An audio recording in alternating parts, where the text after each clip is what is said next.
18వ అధ్యాయంలోకి ఒకసారి రండి. ఈ హిజ్కియా రాజు అటండి మొట్టమొదట తన పరిపాలనలోకి రాగానే దేవుని మందిరాన్ని బాగు చేయించాడట. దేవునికి స్తోత్రం. దేవుని మందిరం మీద శ్రద్ధ కలిగి దాని మీద మనసు కలిగి ఉన్నాడు. అయితే 7వ వచనం చూడండి, 18వ అధ్యాయం 2వ రాజుల గ్రంథం 7వ వచనం. కావున యెహోవా అతనికి తోడుగా ఉండెను. తాను వెళ్ళిన చోటనెల్లా అతడు జయము పొందెను. అతడు అష్షూరు రాజునకు సేవ చేయకుండా అతని మీద తిరగబడెను. చాలు. ఈ హిజ్కియా రాజు వెళ్ళిన ప్రతి చోట దేవుడు తోడుగా ఉండి జయమిస్తూ వస్తున్నాడు. హల్లెలూయా. ఏమిస్తున్నాడు చెప్పండి, అందరు చెప్పాలి. ఎక్కడట? వెళ్ళిన ప్రతి చోట దేవుడు అతనికి ఏమిచ్చాడు? జయ జీవితం ఇచ్చాడట. ఎంతమంది మీరు వెళ్ళే ప్రతి చోట జయాన్ని చూడాలనుకుంటున్నారు? ప్రయాణములో, ఉద్యోగములో, వ్యాపారములో, మీరు చేయు ప్రతి కార్యములో, ప్రతి పనిలో జయం కావాలనుకుంటున్నారు. ఓడిపోవాలనుకున్న వాళ్ళు చేతులు ఎత్తాను. మరి ఓడిపోదాం అనుకున్నాను ఉన్నారా ఎవరైనా? ఓటమే మనకు ఉండదు. ఆమె జయించుదుముగాక. వెళ్ళిన ప్రతి చోట మనకు జయమిచ్చునుగాక. మనకు జయం కావాలంటే 7 అనుభవాలు మనకు కావాలి. ఈ హిజ్కియా రాజులో 7 క్వాలిటీస్, లక్షణాలు ఉన్నాయి. వాటిలో మీకు మొట్టమొదటి మాట్లాడుతున్నాను. దేవుడు బాగు చేయించాడండి. దేవుని మందిరాన్ని ప్రేమించే వ్యక్తిగా ఉన్నాడండి హిజ్కియా రాజు. గట్టిగా స్తోత్రం చెప్పండి. హల్లెలూయా. దేవుని మందిరాన్ని బాగు చేయించేవాడుగా ఉన్నాడు శ్రద్ధ కలిగి. ఇక్కడున్న మనందరం కూడా దేవుని మందిరం వల్ల మనం కూడా ఏం కలిగి ఉండాలి చెప్పండి? హిజ్కియా రాజు వల్లే చెప్పాలి. శ్రద్ధ ఉండాలి.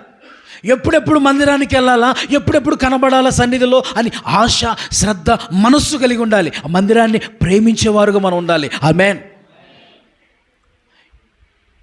దేవుని మందిరానికి వెళ్దాం రెడీ అవ్వు అనగానే పిల్లలు అందరూ కూడా ఎలా ఉండాలి? సంతోషంతో రెడీ అవ్వాలి. ఆమేన్. అందుకని 122వ కీర్తనలో ఏం రాయబడింది? యెహోవా మందిరమునకు వెళ్ళుదుమని జనులు నాతో అనగా నేను సంతోషించితిని, నేను ఏడిచితిని అన్నాడా? ఏడిచితిని, అమ్మో ఈరోజు ఆదివారమా అని చెప్పేసి బాధపడి తిని అన్నాడా? ఎలా ఉన్నారట? సంతోషించారంట. ఆమె అమ్మా, మందిరం అనగానే ఏం చేయాలి? సంతోషం మనకు రావాలన్నమాట. దేవునికి స్తోత్ర. త్వరగా రెడీ అయ్యి దేవుని సన్నిధికి రావాలని. అన్ని రోజుల్లాగా మనం ఆదివారం రోజు నిద్రపోకూడదు. అన్ని రోజుల్లాగా లేటుగా లేవకూడదు. హల్లెలూయా. వేగిరమే ఆ రోజు లేచి పొల్లని చేసుకొని సిద్ధపడి రావాలి మనం. ఆమేన్. చలి గిలి ఏది ఉండకూడదు. మనం అన్ని జయించేసేయాలి. ఆ రోజు ప్రత్యేకమైన రోజు, యేసయ్యతో గడిపే రోజు. హల్లెలూయా. హిజ్కియా రాజు తన పరిపాలనలోకి రాగానే దేవుని మందిరాన్ని బాగు చేయించాడు లేవీయుల చేత. మందిరాన్ని బాగు చేసేది ఎవరు చేత? లేవీలు అంటే సేవకులు హృదయాలని బాగు చేస్తారు, దేవుని కొరకు సిద్ధపరుస్తారు. ఆమేన్. ఇక్కడ నీవు నేను దేవునికి ఒక మందిరాలై ఉన్నాం. భౌతికమైన ఈ లోక సంబంధమైన భూ సంబంధమైన మందిరం ఒకటైతే, ఆత్మ సంబంధమైన మందిరాలు మనం. కాబట్టి దీంట్లో ఉన్నటువంటి ఆ మందిరంలో ఉన్నటువంటి అంటే అక్కడ ఉన్నటువంటి ఆ బూజు బట్టుంటే, చెత్త బట్టుంటే, అదంతా బట్టుంటే శుభ్రం చేసి నీటికి చేశారంట హిజ్కియా రాజు పరిపాలనలోకి రాగానే. అలాగనే మనం కూడా మన ఒంట్లో లోపల ఉన్నటువంటి దేవునికి ఇష్టమైన అన్నీ కూడా ఏం చేయాలి? నిషిద్ధమైన వస్తువులు, పనికిరాని అన్నీ మన హృదయం అనే మందిరంలో నుంచి ఏం చేయాలి? తీసి బయటపడేస్తే ప్రభు వచ్చి నివాసం చేస్తాడు. హల్లెలూయా. దాన్ని శుభ్రం చేసుకోవాలి. మన హృదయాన్ని శుభ్రం చేసుకోవాలి. హృదయ శుద్ధి గల వారు ధన్యులు, వారిలోనే ప్రభు కూడా నివాసం చేస్తాడు. అందుకనే బైబిల్లో రాయబడింది, మీ దేహము దేవుని ఆలయము. ఎవరైనా దీన్ని పాడు చేస్తే నేను వారిని పాడు చేస్తానన్నాడు. కాబట్టి ఈ దేహాన్ని పాడు చేయకూడదు. రకరకాల పదార్థాలు తీసుకొని ఈ దేహాన్ని పాడు చేసుకోకుండా జాగ్రత్త పడాలి. డబ్బులు ఉన్నాయని చెప్పేసి అని ఏది పడితే అది తినేసి, ఏది పడితే తాగేసి, లేనిపోయిన జబ్బులు తెచ్చుకొని వెంటనే చచ్చిపోకూడదు. ఆరోగ్యాన్ని కాపాడుకోవాలి. నీ దేహం దేవునికి సొంతం. దేవుడు నివసించే ఆలయం ఇది. పాడు చేసుకోకూడదు. రకరకాల మత్తు పదార్థాలకి దీన్ని వాడుకోకూడదు. డ్రగ్స్కి వాడుతున్నారు చాలామంది మత్తు పానీయాలు, రకరకాల పానీయాలు తాగి పాడు చేసుకున్నారు. రకరకాలుగా దేహాన్ని పాడు చేసుకో. జాగ్రత్త సుమా, నీ దేహం దేవుని చేత, ఆయన విలువైన రక్తం చేత కడగబడిన బిడ్డవి. నీ దేహం అలాంటిది, విలువైనది. దాన్ని జాగ్రత్తగా కాపాడుకోవాలి. అపవిత్రమైన పాపపు పనులు చేయడానికి కాదు, పరిశుద్ధంగా దాన్ని కాపాడుకోవాలి. చుట్టలో సిగరెట్లు రకరకాలన్నీ తాగి ఏమంటే దేహాన్ని పాడు చేసుకోవడం కాదు. 60-70 సంవత్సరాలు బతికేవాడు 40 సంవత్సరాలకి పోతున్నాడు. త్వరగా చావాలనుకుంటే తాగండి, సావండి. బతకాలనుకుంటే చెప్పరే, తాగుడు మాని మంచిగా బ్రతకండి. ఒక విషయం చెప్తాయేనండి, మన బ్రతుకు 70 సంవత్సరాలు 80 సంవత్సరాలు. ఇది అయిపోయిన తర్వాత చచ్చిపోతే యుగాలు నరకాగ్ని గొడవలో కాలుతాం ఈ లోకంలో బతికితే. కానీ నువ్వు యేసుక్రీస్తుని నమ్ముకొని ఈ అల్పకాలం పాపభోగంలో జీవించేటువంటి ఈ కొద్ది కాలం 60-70 సంవత్సరాలు చూసుకుంటే, నువ్వు దేవుని నీతి నియమాలు నడవకుండా ఉంటే యుగాలు అగ్ని గొడవలో కాలుతావు. అదే నువ్వు దేవుని నమ్ముకుంటే ఈ 60-70 సంవత్సరాలు కొంచెం కష్టపడితే, కొంచెం పరిశుద్ధంగా ఉండటానికి, నీతిగా ఉండటానికి నువ్వు నడిస్తే యుగాలు దేవుడితో ఉంటావు.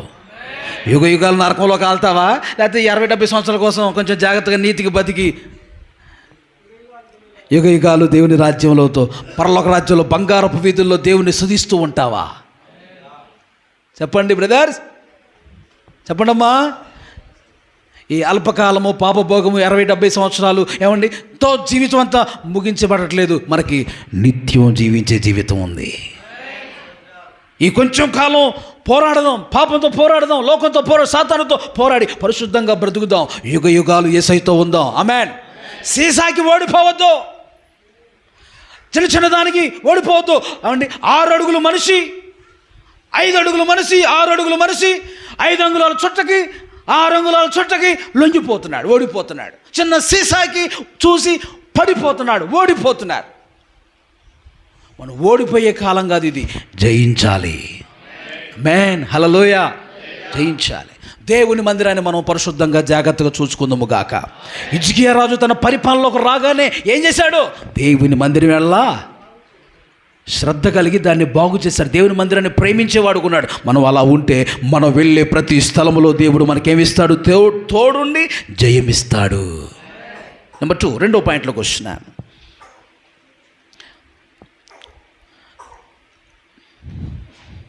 3వ వచనం చదవండి. 2వ రాజుల గ్రంథం 18వ అధ్యాయం 3వ వచనం. తన పితరుడైన దావీదు చేసినట్లు అతడు యెహోవా దృష్టికి పూర్ణంగా నీతిని అనుసరించెను. అదిగో యెహోవా దృష్టికి పూర్ణంగా నీతిని అనుసరించాడంట హిజ్కియా రాజు. 2వ విషయం. ఆమేన్. ఎలాగండి? యెహోవా దృష్టికి, ఎవరి దృష్టికి?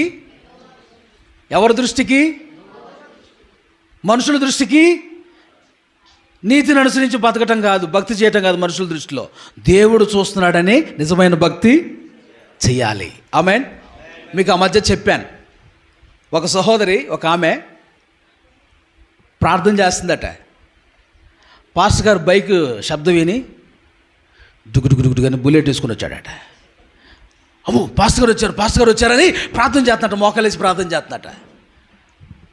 చూడగానే ఆమె ప్రార్థన చేసుకుంటుంది. అరే ప్రార్థన చేసుకుంటుంది కదా, డిస్టర్బ్ చేయటం ఎందుకులని వెళ్ళిపోయాడట. ఒక గంట తర్వాత వద్దామని చెప్పి వెళ్తే మళ్ళీ వచ్చాడు. రాగానే మళ్ళీ బైక్ శబ్దం విని, దగ్గర శబ్దం విని మళ్ళీ ప్రార్థన చేస్తున్నాడు. ఏమండి ఇలాగా సరే మధ్యాహ్నం వరకు ఏమన్నా లేసిద్దేమో ప్రార్థనలో నుంచి చూద్దామని మధ్యాహ్నం టైంలో వచ్చి చూస్తే అప్పుడు కూడా ప్రార్థనలో ఉందండి. అసలు ప్రార్థన ఎప్పుడు మానుతురా బాబు, ప్రార్థనలో చెప్పులు లేచిద్ది అసలేమే అని చెప్పేసి అని పక్కన వాళ్ళు అడిగితే వాళ్ళు అన్నారు ఇదే. ఏమన్నారు? మీ బండి టుకుని శబ్దం అవుతుంది, బుల్లెట్ శబ్దం విని పాస్టర్ గారు, ఈ బుల్లెట్ శబ్దం విని ఆమె ఏం చేస్తుంది? మోకాలు లేచి ప్రార్థన చేస్తున్నట్టు. ఎవరు చూడాలని? పాస్టర్ గారు చూడాలని, నా మనుషులు చూడాలని నేను ప్రార్థన చేస్తున్నాను. ప్రార్థన పౌరులని మనుషులు చూడాలని. మనం ఈ లోకంలో నీతిని భక్తిని మనం అనుసరించొద్దు. ఎవరు చూడాలి? యెహోవా దృష్టికి నీతిని అనుసరించాడు హిజ్కియా. ఆమె ఎవరి దృష్టికి? యెహోవా దృష్టికి. లోకంలో మనం నీతిమంతులుగా, పరిశుద్ధులుగా, భక్తిపరులుగా మనం ఉండాలి. కానీ మనుషుల దృష్టిలో మనుషులు సంతోషపెట్టాలని చేసే భక్తి మనం చేయకూడదండి. యథార్థంగా చేసి ఇందాక చదివాం కదా దాంట్లో దేవుడితో యథార్థంగా ప్రవర్తించాలి, యథార్థంగా ఉండాలి మన నీతి విధానం కూడా. స్తోత్రం చెప్పండి. దేవుని దృష్టిలో యథార్థంగా ఉండాలి. అందుకని బైబిల్లో యథార్థవంతులను బలపరచుటకై యెహోవా కనుదృష్టి లోకమంతట సంచారము చేయుచున్నది. యథార్థంగా నువ్వు ఉంటే నిన్ను బలపరచడానికి ఆయన దృష్టి నీ మీద ఎప్పుడు ఉండదు. కొంతమంది అంటారు మా చెడు దృష్టి, వాళ్ళ దృష్టి, ఇరుగు దృష్టి, పొరుగు దృష్టి మా మీద పడకుండా ప్రార్థన చేయండి పాస్టర్ గారు. కొంతమంది అసూయ పడుతున్నారండి ఈ మధ్య.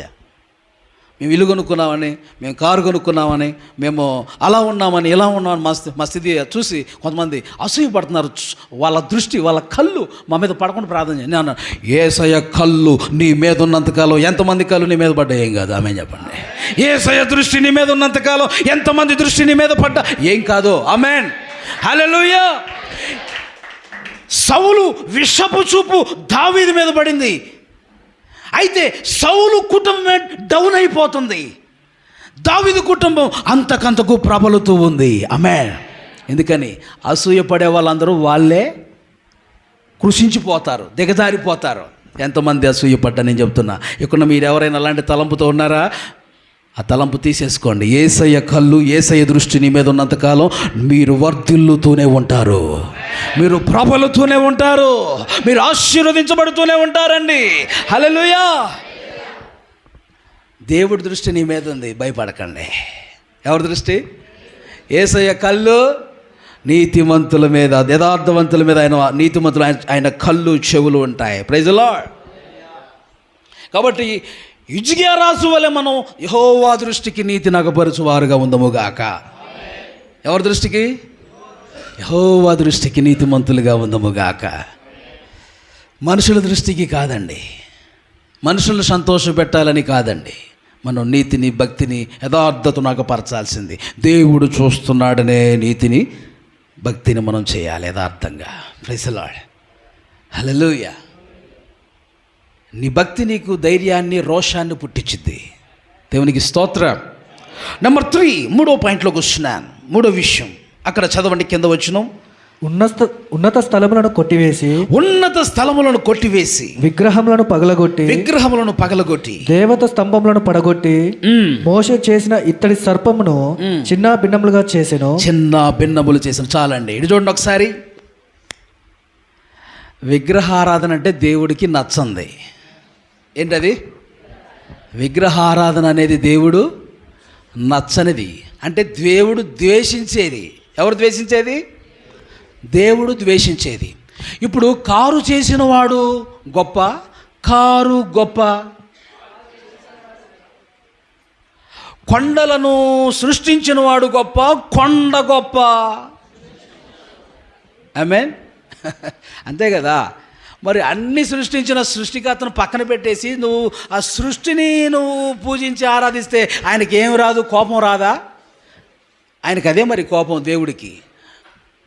నన్నుగా ఆరాధించకుండా నేను చేసిన సృష్టిని మీరు ఆరాధన చేస్తారా? చెట్టులకు, పుట్టలకు, రప్పలకు. మనిషి కనబడితే మనిషికి 4 బొట్లు పెట్టి దేవుడమ్మా, ఏ అమ్మా, దేవుడమ్మ అయిపోద్ది. చెట్టు కనబడితే చెట్టు ఎవరు సృష్టించారు? చెట్లు. మా చెట్టుకి 4 బొట్లు పెట్టి కొంకాల పసుపు రాసి చెట్టు ఏమైపోతుంది? సూర్యుడు దేవుడు, గాలి దేవుడు, ఏముందండి, నీళ్ళు, గంగావతి, రకరకాల పేర్లు పెట్టి ఏమండి అన్నిటినీ, ఆఖరికి ప్రభు చేసిన జంతువులు, పక్షులు, పాములు అన్నిటి వాటిని కూడా దేవుళ్ళు అనేస్తున్నారండి. దేవుడు చేసిన సృష్టి కదా అది. అందుకనే ప్రభు నిర్గమాకాండ 20 అధ్యాయాలు ఏమన్నాడు? నేను తప్ప వేరొక దేవుడు నీకు ఉండకూడదు. పైన ఆకాశం అందే కానీ, క్రింద భూమి కింద నేల ఎందే కానీ దేని రూపం చేసుకోకూడదు, వాటికి సాగిలు పడకూడదు, వాటిని పూజింపకూడదు. ఎందుకంటే నేను రోషం గల దేవుణ్ణి. నన్ను ద్వేషించు వారి విషయంలో 3-4 తరముల వరకు తండ్రుల దోషములు కుమారుల మీదకి రప్పిస్తాను. నన్ను ప్రేమించే వారి విషయంలో 1000 తరాలు కరుణిస్తాను అని అన్నాడు ఆయన. హల్లెలూయా. దేవుడు ద్వేషించే కార్యం, దేవుడికి రోషాన్ని పుట్టించే కార్యం అది విగ్రహారాధన అనేది. కాబట్టి మనం విగ్రహారాధన జోలికి, చెప్పండి, వెళ్ళకూడదు. ఆమెన్. ఈ మధ్య విగ్రహారాధనకు బలిచ్చిన వాటిని తినేస్తున్నారండి. సేవకులే తినేస్తున్నారు. సేవకులు తినేస్తుంటే వీళ్ళు కూడా తినేస్తున్నారు. ఇంకా ఏం కాదంటున్నారు. మళ్ళీ పైపెచ్చి చెప్తా. పిచ్చి వాదనలన్నీ పక్కన పెట్టాలి మనం. ఆమెన్. విగ్రహములకు బలిచ్చిన వాటిని కూడా దేవుని బిడ్డలు వాటి జోలికి వెళ్ళకూడదండి. దయచేసి మీరు చేసే డ్యూటీ చేసే దగ్గరే కానీ, మీకు తెలియకుండా ఏదైనా ఫంక్షన్కి మీరు ఎవరైనా పిలిచినప్పుడే కానీ, అక్కడ వారి దేవతల ముందు బలిచ్చినట్టు మీకు తెలిస్తే ఏం చేయాలి? వాటికి దూరం పెట్టేసేయాలి. ఆమెన్. ఆ రోజు ఉపవాసం ఉండండి, ఏం కాదు. అందుకని బైబిల్లో ఉంది కదా, నీటి నిమిత్తం ఆకలి దప్పులు గలవారు ధన్యులు వారు. అది నీతి కోసం ఆకలి దప్పులు కలిగి కూడా ఉండటం మంచిదే. మనకి దేవుని రాజ్యం ఉంటుంది మనకి. ఆమెన్. అలాగున్నారు ఎవరు? షడ్రక్, మేషక్, అబేద్నెగో, దానియేల్. వాళ్ళు రాజు తినే భోజన పానాలు తింటే మత్తు కలిపిన పదార్థాలని, అవి తింటే మందపుడైపోయి ప్రార్థన చేయకుండా బలహీనమైపోతామేమని, అలాంటి వాటికి అపవిత్రమైపోకుండా ఆకుకూరలతో మాకు భోజనం చాలండి అన్నారు వాళ్ళు. ఆమెన్. అంటే దాన్ని బట్టి అర్థం చేసుకో, పరిశుద్ధతను వాళ్ళు కాపాడుకున్నారు నీతిని అని. Praise the Lord. దేవుని యందు మనం రోషం కలిగి ఉండాలి. రోషం కలిగిన భక్తిని మనం చేయాలి. విగ్రహాలు ఏం చేశారు? పగలగొట్టేయాలి. ఆమెన్. ఎక్కడికో ఇల్లు పగలగొట్టారు. ఏమండి, వాళ్ళ దగ్గరికి వెళ్ళి మీరు పగలగొట్టకండి. మీ ఇంట్లో ఉంటే దేవుడికి ఇష్టమైనట్టు తీసేసుకోండి. ఆమెన్. వాళ్ళు ఊరుకోరు అలా చేస్తే. ఇంకో విషయం చెప్పనా? ఇటు చూడండి. ఇది మీతో మాట్లాడుతున్నాను ఈ మాటలు.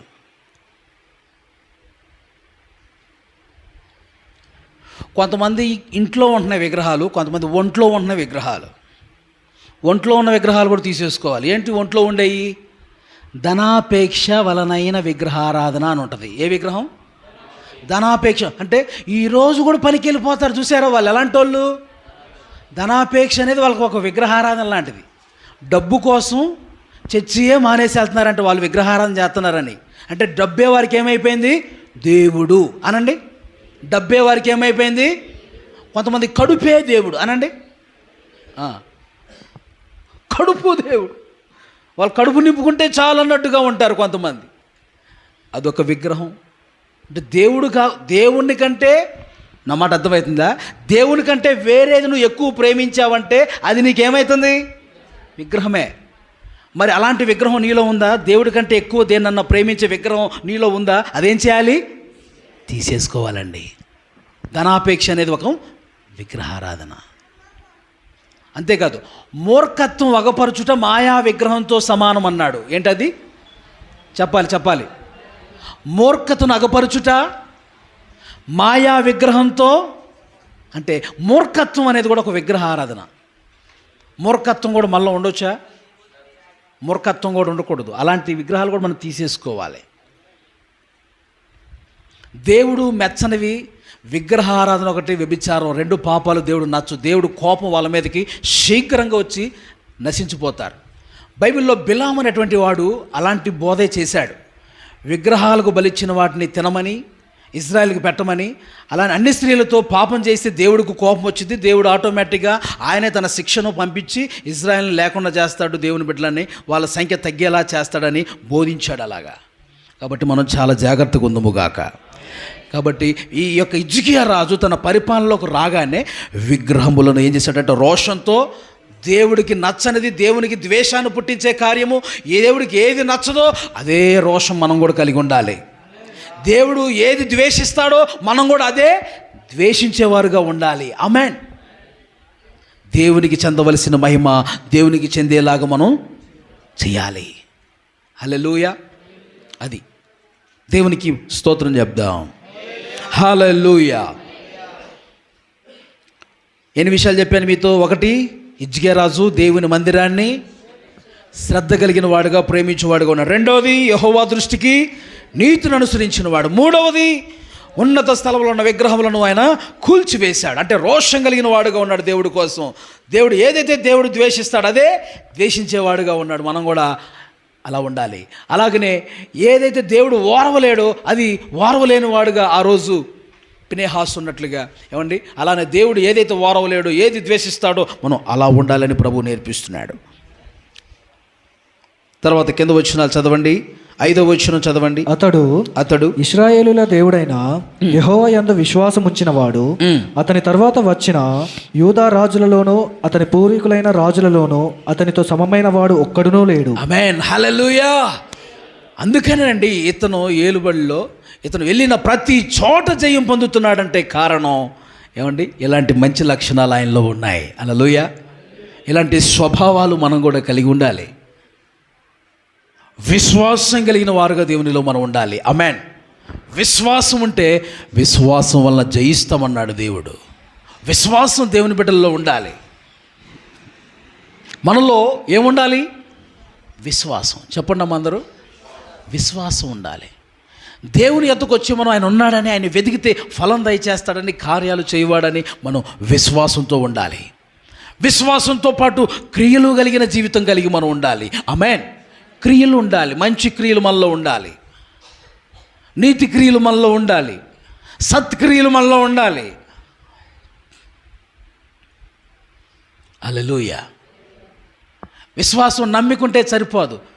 దయ్యాలు దేవుడు ఉన్నాడని నమ్ముతున్నాయి, నువ్వు నమ్ముతున్న ఉపయోగమే ఉంది? విశ్వాసం ఉన్నాడు దేవుని సన్నిధికి వస్తాడు. విశ్వాసం ఉన్నాడు ఏం చేస్తాడు? బాప్తిసం తీసుకుంటాడు.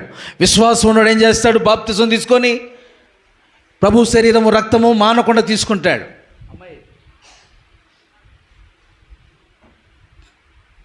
హల్లెలూయా. విశ్వాసం ఉన్నవారు ఈ లోకానికి వేరై ప్రత్యేకంగా జీవిస్తారు. దేవుని బిడ్డల్లో విశ్వాసం కలిగిన వారు దేవుడి కొరకు ఇలాగా సిద్ధపడతారు. హల్లెలూయా. సిద్ధపడాలి ఇలాగ మనం. దేవునికి మహిమ కలుగును గాక. హల్లెలూయా. విశ్వాసం కలిగిన వాడుగా ఉన్నాడు హిజ్కియా రాజు. దేవుని మీద నమ్మిక ఉంచాడు, దేవుని మీద ఆనుకునేవాడు. మనం అలా ఉండాలి. హల్లెలూయా. అది ఎన్ని విషయాలు చెప్పాను చూడండి. Next point. అతడు యెహోవాతో హత్తుకొని, అదిగో యెహోవాను హత్తుకొని ఉన్నాడట. ఎలా ఉన్నాడండి? యెహోవాను హత్తుకొని ఉన్నాడు. మనం కూడా దేవుణ్ణి ఏం చేయాలండి? హత్తుకొని జీవించాలి. దేవుని హత్తుకొని ఉంటే నీ జీవితంలో వెళ్ళిన ప్రతి చోట జయమే చూస్తావు. ఆమేన్. వెళ్ళిన ప్రతి చోట దేవుని తోడుండి నీకు జయ జీవితం ఇస్తాడు. ఆయన్ని హత్తుకొని జీవించాలంటే ఆయన్ని విడవకుండా జీవించాలి. ఆయన్ని ఆనుకొని నువ్వు జీవించాలి లోకంలో. హల్లెలూయా. నీకు ఏ కష్టం వచ్చినా, ఏ బాధ వచ్చినా నువ్వు దేవుణ్ణి ఆనుకోవాలి, దేవుణ్ణి అంటుకొని జీవించాలి. ఎవరి మీద నువ్వు ఆధారపడొద్దు, నువ్వు దేవుని మీదే ఆధారపడుతూ జీవించాలి. హల్లెలూయా. హత్తుకొని జీవించాడంట యేసయ్యని. హల్లెలూయా. అలా మనం ప్రభుని విడవకుండా ప్రభుని ఆనుకొని లోకంలో ఆయనపైనే ఆధారపడుతూ ప్రతి విషయంలో మన ఈ లోకంలో బ్రతుకుతూ ఉండాలి. అంత దగ్గరగా ఉండాలి యేసయ్యకి. ఆమేన్. ఏమండి, దగ్గరగా ఉంటారా దూరంగా ఉంటారా? చెప్పండి అమ్మో. యేసయ్యకి దగ్గరగా ఉండాలి. ఆమేన్. మనుషులకు దూరంగా ఉన్నాయేం కాదు, ఎవరికి దగ్గర ఉన్నా. నేను నీకు దగ్గరగా, లోకానికి దూరంగా ఉంటేనే నాకది మేలు, నా జీవితానికే 10,000. దేవునికి స్తోత్రం. అంతేనండి. మన జీవితానికి ఒక 10,000. ఏంటి 10,000?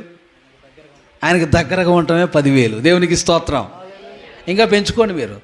నా జీవితానికే 1,00,00,000 రూపాయలు. ఆమేన్. కాబట్టి యేసయ్యకు మనం దగ్గరగా బ్రతకడం కావాలి. ఈ లోకానికి మనము దూరంగా ఉండాలి, యేసయ్యకు దగ్గరగా ఉండాలి. మోషే నీ సన్నిధి కావాలి ప్రభువా, నీతో ఉండాలి అని కోరుకున్నాడు. ఆమేన్. అంటే ఆయనతో ఉండాలని, ఆయనకు దగ్గరగా ఉండాలని కోరుకున్నాడు. దావీదు నేను నా ఇంటి వారందరూ ప్రభువా నీ సన్నిధిలో నిలిచి ఉండినట్లుగా దీవించండి అని కోరుకున్నాడు. ఆమేన్. అంటే ఆయనతో హత్తుకొని ఆయనతో అలా ఉండాలని ఆశ, ఆ తపన, అదండి దేవుని బిడ్డల్లో ఉండాల్సిన లక్షణం. ఆమేన్. భోగాలు భాగ్యాలు అనుభవించిన అంత ఉన్నటువంటి మోషే ఏం కోరుకున్నాడు? నీ సన్నిధి మాతో రావాలయ్యా, నీ సన్నిధి మాతో ఉండాలయ్యా. రాజభోగం అనుభవించే మోషే అన్నీ ఉన్నవాడు ఏం కోరుకున్నాడు? దేవుని సన్నిధి కోరుకున్నాడు. దావీదు రాజు, తినే కంచం పళ్ళెం ఏందది? బంగారమే. పడుకునే బెడ్డు బంగారమే, గ్లాసు బంగారమే, అన్నీ బంగారమే. ఏమండి, అలాంటి అంత బంగారం దాసీలు అన్ని ఆస్తి కలిగినోడు, నీ సన్నిధిలో నా కుటుంబం నిత్యం ఉండినట్లుగా దీవించండి అయ్యా అని కోరుకున్నాడు. ఆమేన్. బా, చూసారా, మనకు కొన్ని ఉంటే చాలు. నాకు దేవుడు లేడు, చర్చి లేదు, కొన్ని ఇస్తే చాలండి. ఇంకా ఒక మంచి ఇల్లు ఇస్తే, మంచి కారు ఇస్తే, మంచి ఉద్యోగం ఇస్తే చాలండి. నాకు దేవుడు లేడు, చర్చి. అవునా? ఒక్క దెబ్బకు తీసి పడేస్తాడు దేవుడు. ఆయన తలుచుకున్నాడండి, జాగ్రత్త అండి. 3 కోడళ్ళకి ఉద్యోగాలు వచ్చినాయి అట. 3 కోడళ్ళు అనుకున్నారు ఫస్ట్ జీతం దేవుడికి ఇస్తాను అనుకున్నారట. ఎవరండి? అత్త కోడళ్ళ సినిమా చూసారా మీరు? షార్ట్ ఫిలిం చూడాల, క్రిస్టియన్ షార్ట్ ఫిలిం అని కొడితే అత్త కోడళ్ళు వస్తుంది. అయితే దాంట్లో 3 కోడళ్ళకి ఉద్యోగాలు దేవుడు ఇచ్చారు. చాలా లేవు. తర్వాత దేవుడు ఇస్తే 3 కోడళ్ళకి ఉద్యోగాలు వచ్చినాయి. మంచిగా డ్యూటీకి వెళ్తున్నారు, వస్తున్నారు. అత్తగారేమో వాళ్ళు తీసుకొచ్చే డబ్బుతో సంగారించుకుంటూ తిరుగుతుందట, చెట్టు కొట్టుకుంటూ తిరుగుతుంది. వాళ్ళు అనుకుంటారు. అయితే ఫస్ట్ జీతం దేవుడికి ఇద్దాం అనుకున్నారంట. అయితే ఆమె ఏమంటుందంట, అత్త దేవుడికి ఎంత ఇవ్వాలో నాకు తెలుసులేవే, నాకు ఇవ్వండి అని ఆమె తీసుకునేదట. ఇలా 2-3 నెలలు జరిగిందండి. ఈసారి డ్యూటీకి వెళ్ళక ఇంటి దగ్గరే ఉన్నారు. ఎందుకు వెళ్ళలేదు అంటే ఉద్యోగాలు పుట్టుకుమన్నాయండి. ఏమన్నా ఉద్యోగులు పుట్టుకుమన్నా అంటే ఆ కంపెనీ మూసేశారట. ఉద్యోగులు పుట్టుకుమన్నాయని చెప్పి అన్నారు. అయ్యో, పాస్టర్ గారు వచ్చారు ఈ లోపల ఇంటికి. షార్ట్ ఫిల్మ్ అలా ఉంటుంది. మాస్టర్ వస్తే, ఏంటమ్మా చర్చికి రావట్లేదు అడిగితే మధ్యలో మాకు ఎక్కడ కుదిరిద్దండి, ఎన్ని పనులండి, ఎన్ని ఉద్యోగాలండి, ఇవన్నీ రకరకాలన్నీ చెప్పేది. ఇప్పుడు మొత్తం పోయింది, ఉన్నది మొత్తం పోయింది. అదే దేవుడిచ్చినప్పుడు కృతజ్ఞత కలిగి ఉండాలి మనం. ఆమేన్. దేవుడిచ్చినప్పుడు ఏం కలిగి ఉండాలండి? కృతజ్ఞత కలిగి ఉండాలి. హల్లెలూయా. నాకు దశంభాగం పంపించిందండి శైలజ. దేవుని స్తోత్రం. ఆమె జాబ్ వస్తే దేవుని స్తోత్రం చెప్పండి. అది దేవుని బిడ్డల లక్షణం. ఏదైనా దేవుడు మనకిస్తే నమ్మకంగా ఉండాలి ఒక దాంట్లో. దేవుడు అంచెలంచెలుగా మనల్ని ఏం చేస్తాడు చెప్పండి. ఇక్కడ మీరు కూడా చాలామంది ఉన్నారు దేవునికి ఇచ్చేవారు. దేవుడు ఇంకా మిమ్మల్ని దీవించునుగాక. హల్లెలూయా. నిజంగా మనం కృతజ్ఞత, దేవుడు భయం మనం కలిగి ఉన్నప్పుడు అండి తప్పకుండా వారిని ఆశీర్వదిస్తూనే ఉంటాడు. హల్లెలూయా. దేవేంద్రానికి ప్రమోషన్ వచ్చింది. ఆమేన్. ఏంటది అన్నా? దేవునికి స్తోత్రం. Praise the Lord. దేవుడు కనపరిచి ఏంటది ఆలర జాబు దేవుడు ఇచ్చాడు. దాంట్లో నుంచి మళ్ళీ కొంచెం మెట్టు పెరిగేలా దేవుడు ఆశీర్వదించును గాక, భయములన్నీ తొలగును గాక. దేవుడు ఇచ్చినప్పుడు కృతజ్ఞత కలిగి మనం దేవుని మహింపరుస్తూ ఉండాలి. అలాగనే ఇక్కడ మనం చూస్తున్నాం, దేవుని హత్తుకొని మనం ఆయన విడవకుండా ఆయన మనం ప్రేమిస్తూ ఉండాలి. హల్లెలూయా. నేను ముగించబోతున్నాను. చివరి మాటలు జాగ్రత్తగా ఆలకించండి. 2 విషయాలు 3 విషయాలు ముగిస్తున్నాను. తర్వాత చదవండి అమ్మా. 6వ వచనంలో, హత్తుకొని ఆయనను వెంబడించుటలో వెనుక తీయక. చూడండి, వెంబడించటంలో వెనుక తీయక. మనం కూడా ఇటు చూడండి. అలా ఉంటేనే మన జీవితంలో వెళ్ళిన ప్రతి చోట జయము. మన తోడు ఆయన నుండి జయమిస్తాడు. వెనుక తీయకుండా ఈ లోకంలో బ్రతకాలి. ఆమేన్. ఈ సంవత్సరంలో ఎన్ని వారాలైనాయి? ఎప్పుడుతో గట్టి చెప్పండి అమ్మా. అంతేనా? 2 వారాలు మానకుండా వచ్చిన వాళ్ళు చేతులు ఎత్తండి. God bless you. దేవుడు మిమ్మల్ని దీవించును గాక. మరి ఇలాగనే డిసెంబర్ దాకా చూస్తాం. మరి ఆమె ఒక్క వారం కూడా మిస్ కాకుండా దేవుడి సన్నిధిలో కనబడాలి. హల్లెలూయా. దేవుడు మిమ్మల్ని దీవించును గాక. వెంబడించడంలో వెనుక తీయకుండా, ఒక్క వారం కూడా మిస్ కాకుండా దేవుని సన్నిధిలో మనం ఆయన వెంబడించు వారుగా ఉందుముగాక. వెంబడించడంలో వెనుక తీయలేదట. ఎక్కడ వెనకబడలా దేవుని వెంబడించే విషయంలో. ఈ లోక ప్రయాణంలో మనం ఉన్నాం. ఎక్కడ మనం వెనకం చేయకుండా ముందుకు సాగిపోతూనే ఉండాలి. ఆమేన్. ఎక్కడ ఆగిపోకూడదు. శోధనలు, శ్రమలు, రకరకాల బలహీనతలు మనల్ని వెంటాడినను మనం వాటిని జయిస్తూ ముందుకు పోదుము గాక. వెంబడించడంలో వెనుక తీయక అనండి. ఇది ఒక పాయింట్ చెప్పానా, దీంట్లో 7 పాయింట్లు ఉన్నాయి. వెనుక తీయకుండా మనం చేయాల్సిన పనులు 7 ఉన్నాయి. వాటిల్లో ఇది ఒకటి. ఏంటి? వెంబడించడంలో ఇచ్చుట్లో వెనుక తీయక అని ఉంటుంది. ఎవరైనా చెప్పాలి ఎవరు బాగా చెబుతారు మరి, అంత త్వరగా చెప్తా.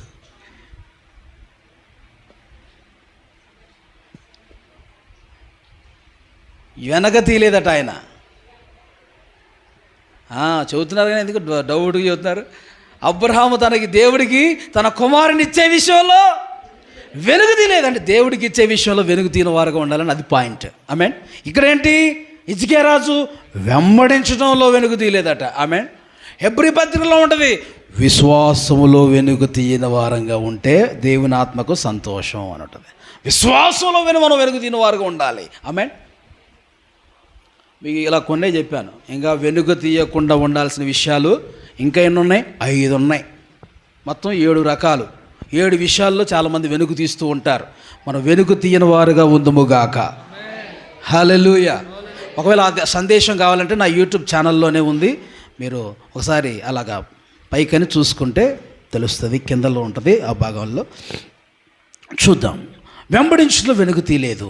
ఇప్పుడు మనం ఎన్ని విషయాలు చూసాం. 1, హిజ్కియా రాజు దేవుని మందిరంలో శ్రద్ధ కలిగిన వాడుగా ఉన్నాడు, ప్రేమించేవాడు ఉన్నాడు. 2వది, దేవుని దృష్టికి నీతిని అనుసరించేవాడు. 3వది, దేవుని కొరకు రోషం కలిగిన వాడుగా ఉన్నత స్థలంలో విగ్రహాలు కూలగొట్టాడు. 4వది, విశ్వాసం కలిగిన వాడుగా ఉన్నాడు. 5వది, దేవుని హత్తుకొని జీవించాడు. తర్వాత 6వది, వెంబడించడంలో వెనుక తీయకుండా ఉన్నాడు. 7వది, మోషేకు ఆజ్ఞాపించిన ఆజ్ఞలన్నింటినీ కూడా గైకొనుచూ ఉండెను. ఆమె దేవుడు మోషేకి ఇచ్చిన ఆజ్ఞలన్నింటినీ కూడా గైకొంటూ జీవిస్తూ ఉన్నాడంట. హల్లెలూయా. ఆమేన్. ఏమండి, మనం కూడా దేవుని సన్నిధిలో దేవుడు మనకి ఆజ్ఞాపించిన అన్ని విషయాల్లో కూడా మనం గైకొంటూ ఆయన మాట ప్రకారము దేవుడు సేవకుడు మాట, దేవుని మాట, దేవుని సేవకుడు మాట వింటూ ఈ లోకంలో మనం బ్రతుకుతూ జీవించాలి. దేవుని మాట, దేవుని సేవకుడు మాట, ఈ 2 మాటలు వింటూ ఈ లోకంలో నువ్వు దేవుని కొరకు సిద్ధపడాలి. అప్పుడు నీ జీవితంలో వెళ్ళిన ప్రతి చోట దేవుడు నీకు తోడై ఉండి ఏమిస్తాడు? జయమునిస్తాడు. హల్లెలూయా.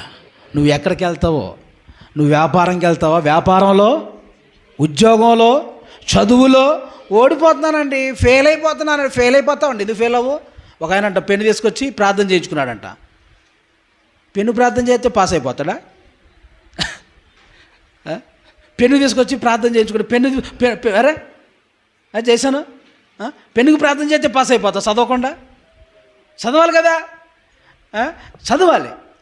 ఒకటి, చదువులో చాలామంది ఓడిపోతున్నారు, జయ జీవితం లేకుండా ఉండిపోతున్నారు, ఫెయిల్ అయిపోతున్నారు. బాధపడొద్దు, బాగా చదవండి, ప్రార్థన చేయించుకోండి, దేవుడు మిమ్మల్ని గణపరుస్తూ ఉంటారు. ఆమేన్. ఉద్యోగంలో జయము, చదువులో జయము, నీ యొక్క ప్రతి పనిలో జయము, మీ ప్రయాణంలో దేవుని యొక్క జయము. హల్లెలూయా. ప్రతి విషయంలో మీ శత్రువు పైన ఏంటి? జయము. హల్లెలూయా. నా ప్రభు మీకు అన్ని విషయాల్లో జయమిస్తూ నడిపించునుగాక. ఈ హిజ్కియా రాజు యొక్క జీవితంలో జరిగినటువంటి లక్షణాలు, అటువంటి యొక్క అద్భుతమైనటువంటి విషయాలు మనం విన్నాం ఇంతవరకు. అందుకనే ఆయన వెళ్ళిన ప్రతి చోట దేవుడు తోడుండి జయమిస్తున్నాడంటే కారణాలు అతనిలో ఉన్నటువంటి ఆ మంచి గుణాలు, అతనిలో ఉన్న మంచి లక్షణాలు, ఆ 7 మనం చూసాం. అవి ఎవరిలో ఉంటాయో మీలో కూడా ఉన్నట్లయితే మీరు వెళ్ళిన ప్రతి చోట దేవుడు తోడుండి మీకు కూడా అన్ని విషయాలు జయమిస్తారు ఆయన. ఈ సంవత్సరంలో సంఘ వాగ్దానం కూడా ఏంటి? జయించువాని నాతో కూడా సింహాసనం మీద కూర్చొండబెడతాను. ఆమేన్.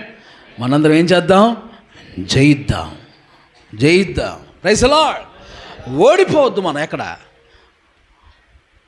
ఏదన్నా బలహీనమైతే మళ్ళా మనం పోరాడి మనం జయం పొందాలి. దేవునికి స్తోత్రం. పోరాడి జయం పొందాలి. కానీ యాకోబు ఏం చేశాడు? మగ్గ సిరి గలవాడాయి పోరాడి జయం పొందాను. ఆమేన్. పోరాడి మనం జయం పొందాలి, కానీ సాతాను చేతిలో మనం ఓడిపోకూడదండి. ఆమేన్.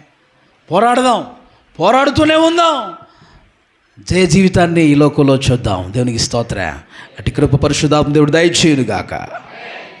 అందరూ మోకరించండి, ప్రార్థన చేసుకుందాం. ప్రభువా, అటు భాగ్యం దయచేయను ఆయన. Yes, thank you lord.